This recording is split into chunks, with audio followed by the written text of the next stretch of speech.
Hi everyone, welcome back to my channel. If you're new, my name is Michelle and I'm on a journey to get out of $50,000 worth of debt. So if that's something you're interested, please subscribe. I post new budgeting videos every single Sunday. I also post my personal budget with real numbers, my budget report, debt snowball updates, all the good stuff. I also do post some motherhood videos.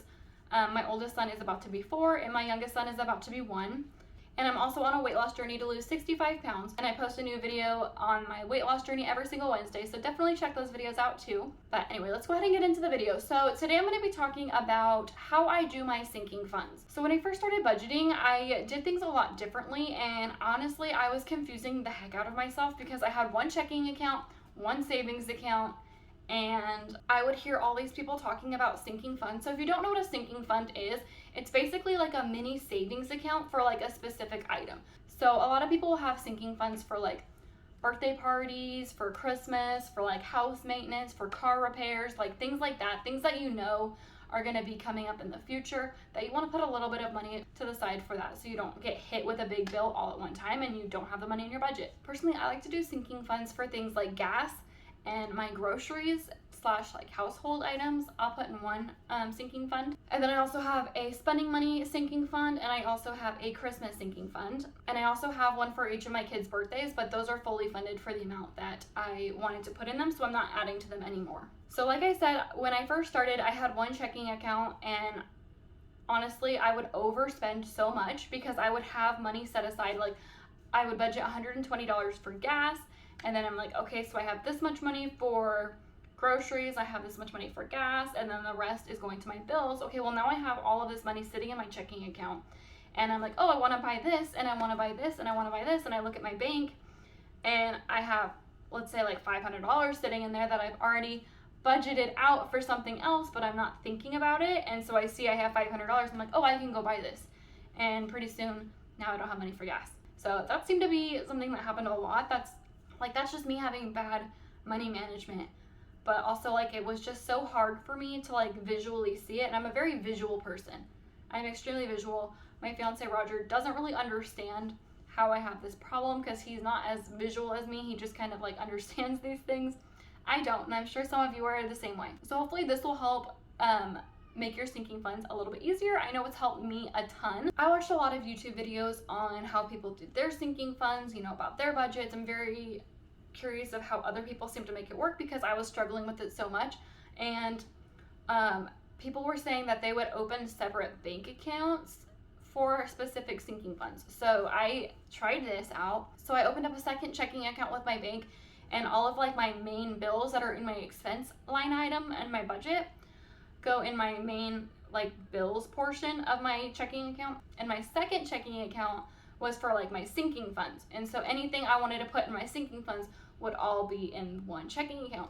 But again, I kind of ran into the same issue because now I have like this one lump number of everything that I put into my sinking fund, and I just was having a really hard time distinguishing what money was for what. And so I actually saw a video here on YouTube from one of the budgeting videos that I actually watch a lot. It was a sponsored video for her, but mine is not sponsored. I just absolutely love it. But it was for this, I guess it's a bank. It's called Qube Money, with Qube Money. And so basically what it is, it's like the envelope system, but with a debit card. So the envelope system seems to work really well with some people. Personally, I never have any cash, and I don't like using cash really. And so it's not something that I would actually realistically use, even though it should be pretty helpful. So this is basically the same exact thing. You can't pay for like the premium version, I think is what it's called, where you get like unlimited cubes.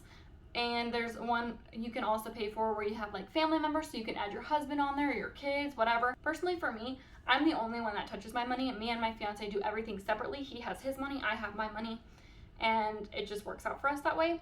So I don't need him on my bank account. My kids are very young. My oldest son is almost 4, so he doesn't need any of my money. He doesn't need to have access to my money. And for my sinking funds, I only have like 4 main ones that I use all the time. And for the free version of this, it has a maximum of 10 cubes.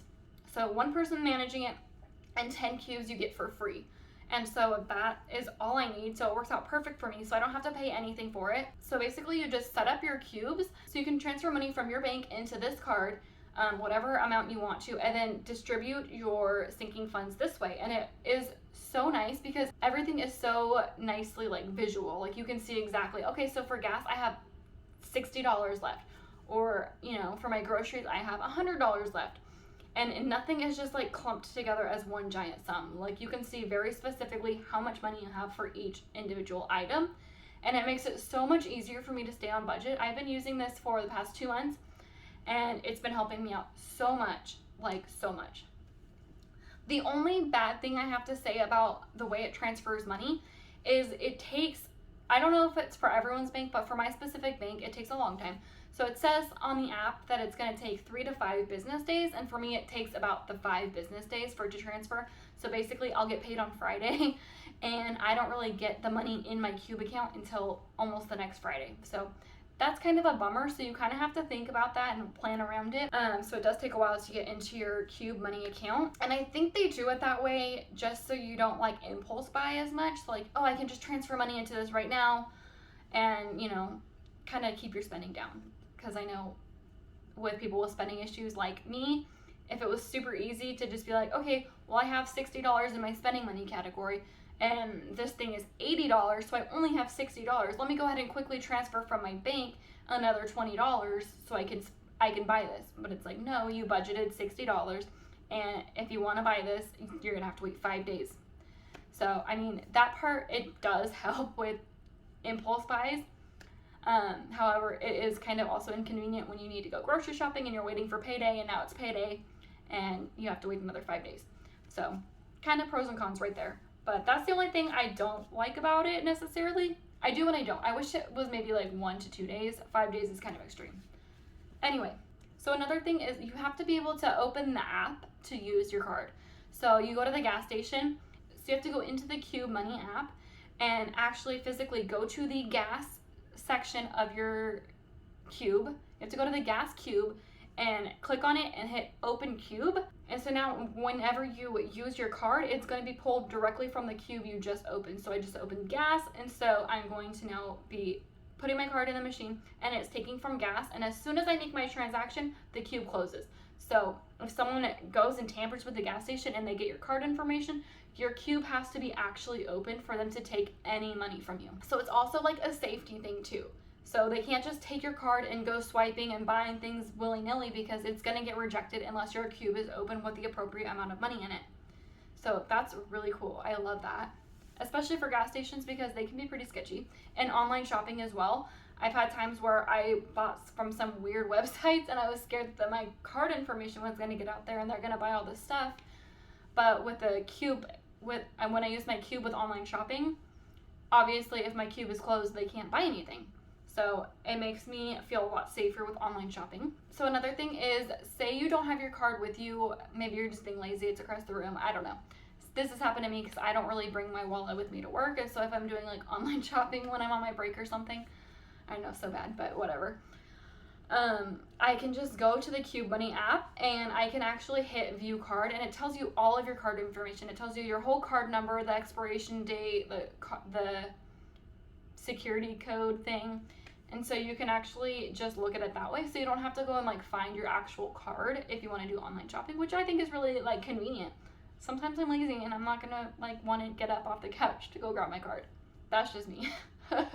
And if you do transfer too much money into your Qube account and you want to transfer it back into your bank account, you can do that. However, again, it does take about 5 days for the money to transfer back, but you can easily transfer money from Qube to Qube. So it's pretty instant. So say I have $60 in my gas fund and $100 in my grocery fund, and the groceries are like $120. I can actually take $20 out of my gas fund and put it into my grocery fund instantly. So that part is really quick. So if I need to take from a different Qube, but you're still using the same amount of money, which is nice. So it's like, okay, well now I can't spend this much money on gas. So it really helps you keep your budget in track, and I love that. Also, something that it has now is a specific thing for Amazon purchases. So Amazon, if you bought from Amazon, which probably I think everyone has, it doesn't always take the money out of your account right away. And the only way for it to be taken out of your Qube Money card is if your Qube is open. And so it has this thing with Amazon, so you transfer the exact amount into your Amazon spot, and so it takes it from that. And so it doesn't like decline your card when it gets taken out. Sometimes it gets taken out like 2 days after you actually made the purchase. So they've figured that out as well. So honestly, this is a super cool card. I highly recommend using it. Again, this is not sponsored. I did see it from a sponsored video, but I saw that video and I thought this is exactly what I need in my life. This is so like user friendly. It's very, very visual, and it honestly has been working out so well for me, and I highly recommend it. So if Qube Money does want to sponsor me, I will not say no, but this is not sponsored. But that's everything I have for you guys today. Hopefully this was helpful to someone at least. If you like this video, please give it a thumbs up. I post new budgeting, motherhood videos every single Sunday, and then I post my new weight loss journey every single Wednesday. So please subscribe, and I will see you guys in my next video. Bye.